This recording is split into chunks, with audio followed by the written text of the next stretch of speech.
तो सत्र में गौरवगान पूरा देश सुनेगा, ये पीएम मोदी ने बड़ी बात कही है। साथ ही नक्सलवाद को लेकर जो पीएम मोदी ने बड़ी बात कही है वो महत्वपूर्ण है, वो आपको जानना चाहिए। पीएम मोदी कह रहे हैं कि नक्सलवाद का दायरा खत्म हो रहा है, नक्सलवाद खत्म हो रहे हैं। संजय ठाकुर हमारे साथ जुड़ गए हैं सीधे। संजय हमेशा बताते हैं कि नक्सलवाद का खात्मा हो रहा है संजय, और नक्सलवाद किस तरह से धीरे धीरे सिकुड़ता जा रहा है, और सुरक्षा बलों की मेहनत है, इच्छा शक्ति है सरकारों की। और आज इसका जिक्र संजय पीएम मोदी ने किया है संसद के बाहर खड़े होकर मॉनसून सत्र की शुरुआत से पहले, कि नक्सलवाद का दायरा खत्म हो रहा है। बड़ा मैसेज है संजय। देखिए विवेक, आज से अगर 10-15 साल पहले की बात की जाए तो नक्सलवाद जो है वो पशुपति से तिरुपति तक फैला हुआ था, यानी कि नेपाल से साउथ के जो राज्य हैं वहाँ तक नक्सलवाद फैला हुआ था। लेकिन बीते कुछ समय की बात की जाए तो नक्सलवाद का दायरा लगातार सिमटा है। फिलहाल सरकार ने ये जारी किया, जो उसमें बताया कि 6 जिले ऐसे हैं देश भर में जो फिलहाल अति नक्सल प्रभावित हैं। एक वक्त ये संख्या जो है ये 60 से ज़्यादा थी। इन 6 जिलों में से 4 बस्तर के हैं, जिसमें सुकमा है, बीजापुर है, नारायणपुर है, कांकेर है। इसके अलावा महाराष्ट्र में गढ़चिरौली और झारखंड में पश्चिम सिंहभूम, ये 6 जिले ऐसे हैं जहां नक्सलवाद सबसे अधिक इस वक्त मौजूद है।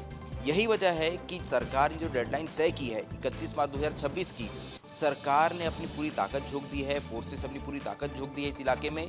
और हम देख भी रहे हैं कि यहीं नक्सलियों को सबसे बड़े नुकसान हो रहे हैं, नक्सलियों के बड़े लीडर्स मारे जा रहे हैं। और वे हमने ये भी देखा कि पहली बार ऐसा हुआ कि नक्सलियों का महासचिव मारा गया है, बसवराजू का फोर्स ने इनकाउंटर किया है। ऐसे में सरकार एक बार फिर से, आज पीएम मोदी संसद में एक बार फिर से इस बात को दोहराते हैं कि नक्सलवाद का जल्द से जल्द खात्मा किया जाएगा। एक वक्त था जब बस्तर, इस वक्त जहाँ मैं खड़ा हूँ, इस जगह को रेड कॉरिडोर कहा जाता था। नक्सलवाद यहाँ पे इतना मजबूत था कि ऐसा बोला जाता था कि नक्सली यहाँ पे पैरेलल सरकार चलाते हैं। आज मोदी क्या कहते हैं, पीएम मोदी कहते हैं कि रेड कॉरिडोर में हम ग्रोथ कॉरिडोर बना रहे हैं, इसे ग्रीन कॉरिडोर बना रहे हैं। तो समझिए ये इलाका जो है ये नए विकास की इबारत गढ़ रहा है। यही वजह है कि आज जब वो संसद में खड़े होकर इस बात को कहते हैं तो सरकार अपने उस लक्ष्य की ओर कितने तेजी से आगे बढ़ रही है और कितने विश्वास से आगे बढ़ रही है, ये बात को दोहराता है कि 31 मार्च 2026, जिससे मात्र अब 9 महीने का समय बचा हुए, तब तक देश से नक्सलवाद को खत्म करना है। और उसकी सबसे बड़ी लड़ाई जो है वो इन्हीं जिलों में लड़ी जानी है। यही वजह है कि लगातार हम देख रहे हैं बड़े ऑपरेशन यहाँ चल रहे हैं। सरकार जवानों को नई तकनीक उपलब्ध करा रही है, बड़े बेहतर हथियार उपलब्ध करा रही है, ताकि नक्सलवाद के खिलाफ ये जो बड़ी लड़ाई है इसे जीता जा सके। और यही वजह है कि हम बस्तर में एक बहुत बड़ा बदलाव आता हुआ देख रहे हैं।